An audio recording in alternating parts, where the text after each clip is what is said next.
మార్వాడి అనే ఒక వ్యక్తి ఒక తెలుగు తెలంగాణ వ్యక్తిని కొట్టాడు. ఈ విషయాన్ని కనుక మనం పట్టుకొని భూతద్దంలో కనుక చూడవలసి వస్తే ఎంఐఎం పార్టీ దుండగులు ఎంత మందిని కొట్టి హింసించి చంపి దిక్కు దివాణా లేకుండా పడేశారు. జగిత్యాల జిల్లా వెలుగటూరు మండలం కిషన్ రావుపేటలో సల్లూరు మల్లేశ్వరి అత్యంత కిరాతకంగా నరికి చంపారు. ఎందుకు ఖండించలేదమ్మా నువ్వు? ఎందుకు ఖండించలేదు? ఆయన హిందువే కదా, ఎందుకు ఖండించలేదమ్మా? నిన్న కాక మొన్న మాల బంటిని పట్టపగటిని చంపేశారు, ఎందుకు ఖండించలేదమ్మా? హిందూ బంధువే కదా. రోహిణ్యాలు వచ్చారు ఇక్కడ, 1,500,000 రోహిణ్యాలు ఉన్నారు ఇక్కడ. వాడి గురించి ఎవడికొద్దా? రోహిణ్యాల గురించి మాట్లాడట్లేదు అంటుంది.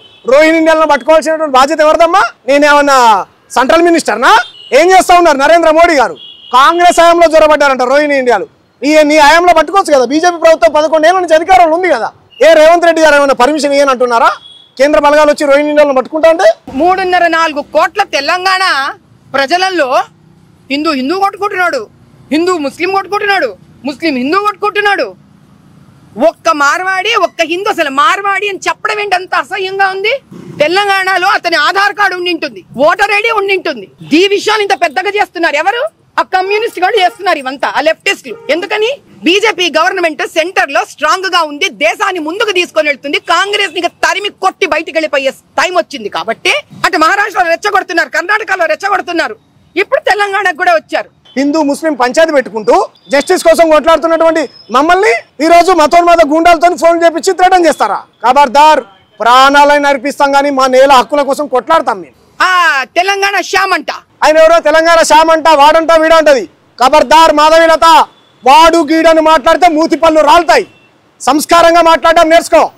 ఏమనుకుంటున్నావు? నా జాతి బిడ్డని బహిరంగ ప్రదేశంలో కులం పేరుతో తిట్టి కొట్టింది కాకుండా మేము క్వశ్చన్ చేస్తే మమ్మల్ని తిడతావా? తెలంగాణ శ్యామ్ అంట ఏమంటున్నాడు? నీ దగ్గర 1 ఎకరం ఉంటే ఇయ్యి అంటున్నాడు.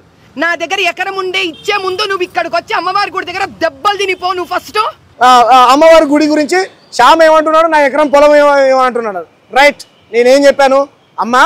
అమ్మవారి గుడి గురించి చేస్తే నీకు ఇంత కోపం వచ్చింది కదా. చిన్న జీఆర్ స్వామి అయినటువంటి ఒక సన్నాసి ఏం మాట్లాడాడు? నా సమ్మక్క సారక్కలు వ్యాపార దేవతలు, వాళ్ళు పైనుంచి ఏమైనా ఊడిపడ్డారా అని మాట్లాడారు చిన్న జీఆర్ స్వామి. ఆయన మీద ఎందుకు రాలేదు కోపం? ఎందుకు రాలేదు నాకు అర్థం కాదు. తెలంగాణ తెలుగు వాళ్ళము రాజస్థాన్ లో బతుకుతాం, గుజరాత్ లో బతుకుతాం, వాళ్ళు ఇక్కడికి వచ్చి బతుకుతారు. That's it. జై బోలో భారత్ మాతా కీ జై. వాడు వీడని మాట్లాడినామంటే ఖబర్దార్ మాధవీలత. ఈ రాష్ట్రమేనా ఏమది? ఇడబుట్టిందేనా ఇవే? విరాంజీ హాస్పిటల్లో ఏమంటారు, ఎవరికి తెలియనటువంటి స్కామ్లు ఎన్నో చేసిందని మీ మీడియాలో చాలా రకాల ఆరోపణలు వచ్చినాయి. షేర్ చేయండి, లైక్ చేయండి, సబ్స్క్రైబ్ చేయండి. మరిన్ని వీడియోల కోసం బెల్ సింబల్ పై క్లిక్ చేయండి.